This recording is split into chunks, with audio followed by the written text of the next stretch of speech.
Selamat pagi anak-anakku semuanya. Sebelum kita memulai aktivitas hari ini, kita perlu saat teduh sebentar.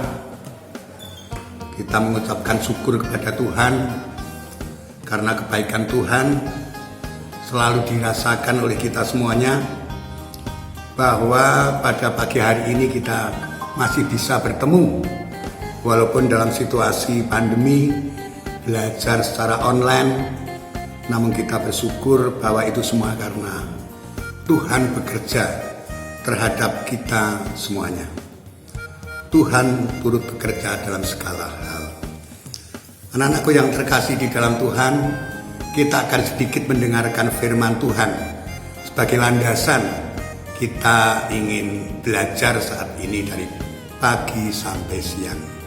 Firman Tuhan yang datang pada pagi hari ini diambil di dalam Kejadian 27 ayat 1 sampai 17. Namun kita akan belajar di dalam Kejadian 27 ayat yang ke-11.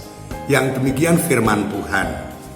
Kemudian Ribka mengambil pakaian yang indah kepunyaan Esau, anak sulungnya, pakaian yang disimpannya di rumah, lalu disuruhnyalah dikenakan oleh Yakub, anak bungsunya.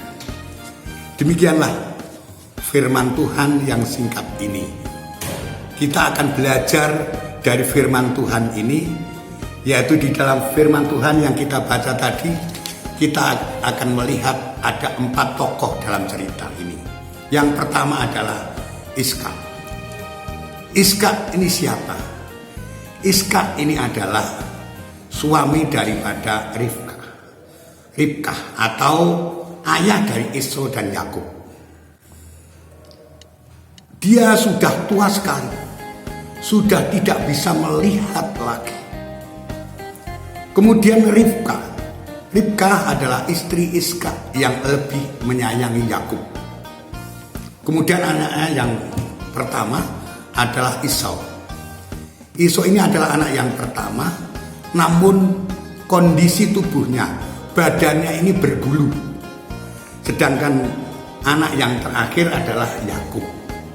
Yakub adalah anak yang terakhir, namun badannya halus, bisa dikatakan tampan.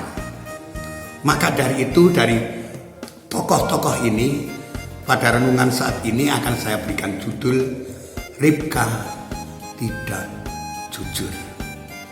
Anak-anakku yang terkasih di dalam Tuhan Yesus Kristus, pada suatu ketika Iska memanggil Esau untuk berburu dan hasil buruannya agar diolah yang lebih enak, yang menjadi kesenangan ayahnya. Kemudian Iska ingin memberkati anaknya yang bernama Esau. Nah, ketika Iska berbicara kepada Esau, didengarlah oleh Ribka istrinya. Maka Ribka menyuruh mengambil kambing di kandangnya, kemudian akan diolah yang enak. Ibu Ribka mengambil pakaian yang bagus milik Esau, kemudian akan dikenakan ke anaknya yang bungsu, yaitu Yakub. Kemudian kulit kambing ditempelkan di tangannya Yakub supaya kelihatan, oh ini tubuhnya Esau. Singkat cerita anak-anakku semuanya, Yakub menghadap ayahnya dengan membawa masakannya. Maka diberkatilah Yakub. Inti dari firman ini adalah yang pertama, bahwa Ribka meminta Yakub berbohong kepada ayahnya. Yakub memakai baju Esau, membawa makanan dan mengaku sebagai Esau. Yakub melakukan itu untuk apa? Hanya untuk mendapatkan berkat dari ayahnya. Anak-anakku yang terkasih, berkata bohong bukanlah sikap yang baik. Tuhan memerintahkan kita untuk berkata jujur. Pertanyaannya adalah, maukah kalian berkata jujur kepada siapapun, baik kepada orang tua, baik kepada teman-teman kita? Marilah kita belajar melalui cerita ini. Tuhan memberkati kita. Amin. Mari kita berdoa. Terima kasih Tuhan atas firman-Mu. Ya, Tuhan akan memberkati kami sehingga kami boleh bersikap yang lebih baik.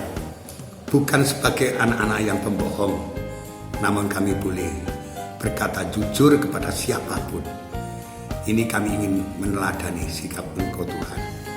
Terima kasih Tuhan. Ampunilah segala dosa dan kesalahan kami. Kami ingin belajar hari ini dari pagi sampai siang nanti. Dia tetap di dalam penyertaan dan bimbingan Tuhan. Di dalam nama Tuhan Yesus Kristus kami berdoa. Amin. Terima kasih anak-anak semuanya.